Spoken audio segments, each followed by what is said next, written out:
ఎంత గొప్ప వ్యక్తికైనా ఒక పనిలో నిమగ్నమైనప్పుడు డీవియేషన్స్ అనేవి కామన్గా వస్తాయి. అందరూ మానవ మాత్రులే.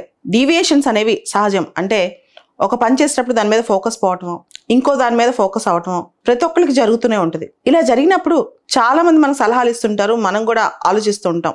కొంచెం బ్రేక్ తీసుకుని ఎక్కడికైనా వెళ్ళిపోదామా, లేదా వేరే ఎంజాయ్మెంట్ ఏదైనా చేద్దామా, లేకపోతే ఏదైనా ఇంకొక పని చేసుకుందామా, ఇది మన వల్ల కాదేమో, ఇట్లాంటి డౌట్స్ వస్తూ ఉంటాయి. ఎప్పుడైతే మనం ఒక ఫోకస్ పెట్టుకుని ఒక పని చేస్తున్నామో దాని మీద నుంచి కొంత డీవేట్ అయినట్టు అనిపిస్తుందో లేదా డీవేట్ అయినట్టు తెలుస్తుందో ఫస్ట్ మనల్ని మనం ఇంటర్నల్గా ఇంట్రాస్పెక్ట్ చేసుకోవాలి.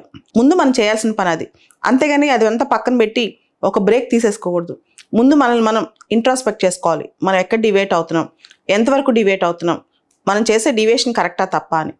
రెండోది, చాలాసార్లు ఒక ఫోకస్ పెట్టుకుని ఒక పని చేసేటప్పుడు డివేట్ అవ్వగానే ఆ పని వదిలేసి ఇంకో పనికి వెళ్ళిపోతాం. అలా కాదు.